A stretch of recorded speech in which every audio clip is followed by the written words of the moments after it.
If you watched S-Line episode 1, you need to see this. Seon-ah is in a coma. The student is dead.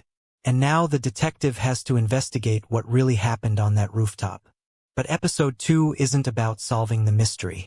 It's about showing you how we got here. It's a flashback episode that reveals the real truth behind Seon-ah's fall. And it's so dark, so psychologically damaging, that you'll understand why she had to fall. I'm breaking down S-Line episode 2, Animal Kingdom, and trust me, this is where things get personal. Episode 2 begins with a flashback. We're taken back several weeks before Seon-ah's death. Hyun-ah receives a message. Someone is asking her to come back to school, to return to the place she's been avoiding. She's been living as a hermit in her apartment, isolated from the world. She can see everyone's S-lines, which means she can see everyone's secrets, and secrets are dangerous. But she can't hide forever, so she returns to Seorin High School.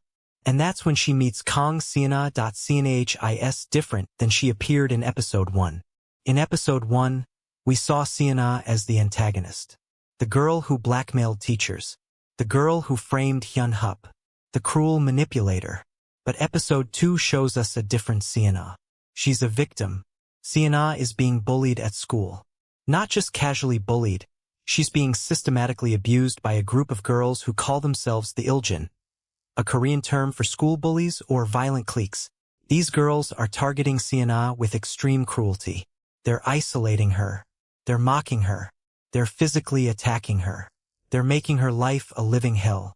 Hyun-ah watches this happen and recognizes something in Seon-ah, a fellow outcast, a fellow person who's been pushed to the margins of society. They reconnect from their middle school days, and Hyun-ah becomes the only person who sees Seon-ah's pain. Then everything changes. Seon-ah opens her locker at school, and inside, she finds something impossible. Pair of glasses. Not regular glasses, but the special glasses. The glasses that let you see S-lines. Someone left them in her locker. We don't know who yet. We don't know why, but they're there. Seon-ah picks them up. She puts them on, and suddenly, she sees everything. She sees the S-lines connecting all the girls who've been bullying her to their sexual partners. She sees the teachers' connections to their affairs. She sees the entire hidden sexual world that's been invisible to everyone else. But more importantly, she sees power. For the first time in her life, Seon-ah has information that nobody else has. She can see secrets that could destroy people. And she realizes something crucial. Secrets are currency.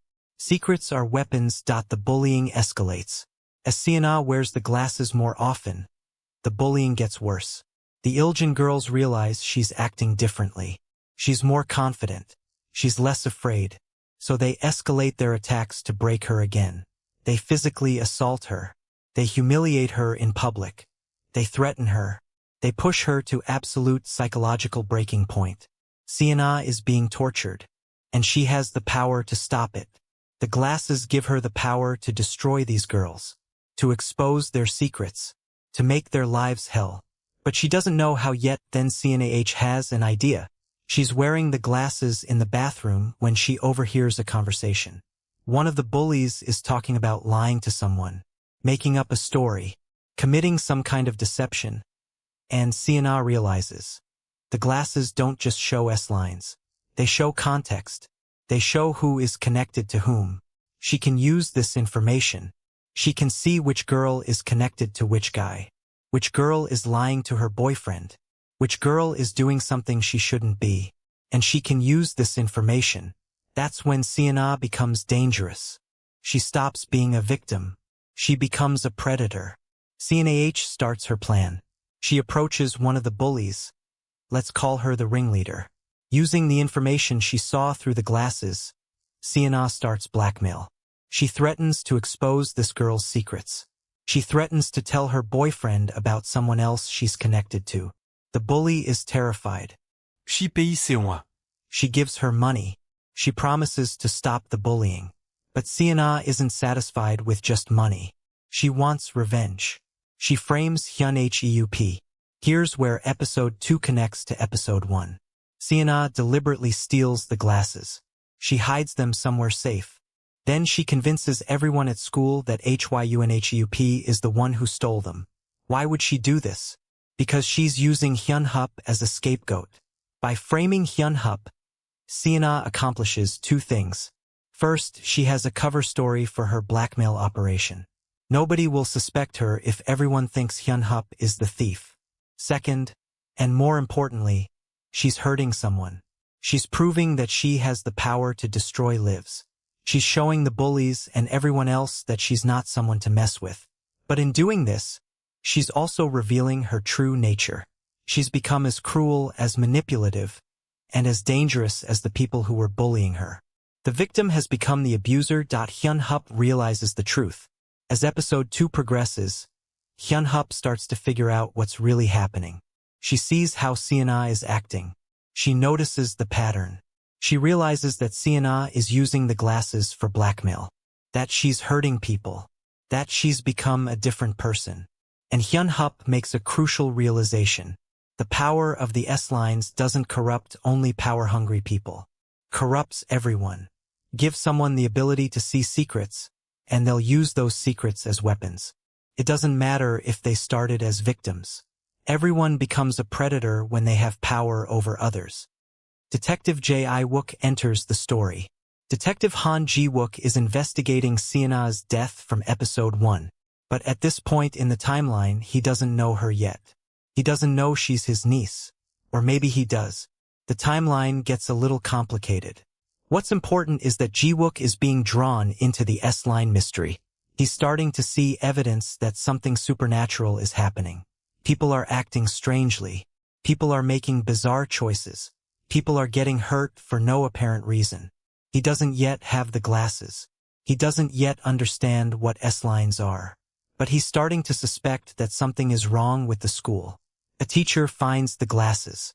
Another crucial moment happens when a teacher at the school, let's call him Teacher Young-woo, finds a pair of glasses. The glasses are hidden somewhere in the school. Maybe in a locker. Maybe in a classroom. Maybe in a bathroom. And when Teacher Young-woo puts them on, he sees the S-lines. He discovers something devastating. His fiancée, the woman he's going to marry, has S-line connections to multiple people, including someone else. He realizes she's been cheating on him. And he breaks. This is the teacher from episode 1 who gets blackmailed. This is the moment his life starts to fall apart. But we see it from his perspective in episode 2. We see his pain. We see his heartbreak. Lee Gi-eugene's mysterious behavior. Teacher Lee Eugene plays a crucial role in episode 2. She finds the glasses first. She knows what they are. When Teacher Young-woo asks her about the glasses, she tells him to wear them. She encourages him. But why would she do that? Why would she encourage someone to discover their partner's infidelity? Because Lee Eugene is cruel in a different way. She's not corrupt like Seon-ah. She's not desperate like the blackmailed teacher. She's detached. She watches other people's pain like it's a TV show. She finds entertainment in other people's suffering. When Young-woo asks her what she would do if she found out someone close to her was cheating, she says something chilling. I would watch it unfold like a morning drama. That's not normal. That's psychopathic. Lee Eugene doesn't have any S-lines visible because she's not human in the traditional sense. She's a predator who feeds on other people's pain. The school descends into chaos. By the end of episode 2, Seorin High School is a nightmare. Multiple people have the glasses now. Multiple people are seeing S-lines. Multiple people are using the information for blackmail, revenge, or manipulation. The bullies are threatening each other. The teachers are paranoid. The students are paranoid. Everyone has secrets. Everyone is vulnerable. And everyone is looking for power by exposing other people's secrets. Seon-ah's breaking point. Throughout episode 2, Seon-ah goes through a psychological transformation. She starts as a victim. She's bullied. She's isolated. She's desperate. Then she finds the glasses. She gains power. And instead of using that power to escape the situation or get help, she uses it to become like the people who hurt her. She becomes cruel. She becomes manipulative. She becomes dangerous. But the transformation doesn't feel good to her. Inside, Seon-ah is breaking. She's hurt. She's guilty. She's haunted by what she's becoming. The power she thought would free her is actually destroying her from the inside. She's trapped between being a victim and being a monster. And there's only one way out. The rooftop. Episode 2 ends with Seon-ah on the school rooftop. She's alone. She's looking down at the city below. The episode doesn't explicitly show what happens, but it implies that Seon-ah jumps, or is pushed, or falls. But before that moment, there's clarity in her eyes. There's resignation. She's not fighting anymore. The themes of Episode 2. The corruption of power. The biggest theme of Episode 2 is how power corrupts. Seon-ah is a victim. She deserves sympathy. She deserves help. But when given power, the power of the glasses, she immediately uses it to hurt others. She becomes the thing she hated. Episode 2 is showing us that power doesn't change people. It reveals them. If you're capable of cruelty, having power over others will expose that capacity. If you're capable of empathy, you'll use power to help others. Seon-ah choose cruelty. Victimhood is not innocence. Another crucial theme is that being a victim doesn't make you innocent. Seon-ah is bullied. She suffers. The audience sympathizes with her. But Episode 2 shows that suffering doesn't excuse cruelty. The moment she has the power to hurt the people who hurt her, she takes that opportunity. She becomes a bully herself. Episode 2 is a brutal examination of how cycle of abuse works. The bullied become bullies. The victims become abusers. Secrecy is the foundation of society. Episode 2 reinforces the theme from Episode 1. Secrets hold society together. Everyone has secrets. Everyone has things they don't want exposed. But in a functioning society, those secrets stay hidden. Once secrets are exposed, once people know what others are doing behind closed doors, society breaks down. People stop trusting each other. People use information as weapons. Everyone becomes paranoid. Everyone becomes dangerous. The S-lines, or the glasses that reveal them, destroy the foundation of society. The judgment continues. Even though we now understand Seon-ah's motivations, Episode 2 doesn't ask us to excuse her behavior. She blackmails. She manipulates. She frames an innocent person. Yes, she's a victim. Yes, she's traumatized. But that doesn't make her actions okay. Episode 2 is asking a hard question. Can we hold space for both truths? That someone is a victim and that they're causing harm? That someone deserves compassion and that they deserve consequences? Episode 2 foot as setup for the rest of the series. By the end of Episode 2, multiple things are in motion. Seon-ah is presumably dead or dying, setting up the mystery of Episodes 3 to 4. Multiple people now have access to the glasses, meaning multiple people can see S-lines. Detective Ji-wook is drawn deeper into the mystery. Lee Gyujin is revealed to be something more than a normal teacher. The knowledge that power corrupts is established. Everyone who gets power becomes dangerous. Hyun-hup is traumatized by watching Seon-ah's transformation and collapse. Episode 2 transforms S-line from cool premise to dark psychological horror. Character development. Seon-ah's arc in Episode 2. Seon-ah goes from victim to predator to tragic figure in a single episode. Her story is devastating because we understand exactly how she got here. She's not a cartoon villain. She's a traumatized girl who made terrible choices. And by the end of Episode 2, she's paid the ultimate price. Hyun-hup's role. Hyun-hup is the witness to Seon-ah's transformation. She recognizes what's happening. She sees Seon-ah becoming cruel, but she's powerless to stop it. This sets up Hyun-hup's motivation for the rest of the series.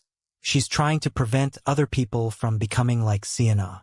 She's trying to stop the S-lines from destroying more lives. Ji-wook's awakening. Detective Ji-wook starts Episode 2 as an observer. By the end of Episode 2, he's becoming obsessed with understanding the S-lines.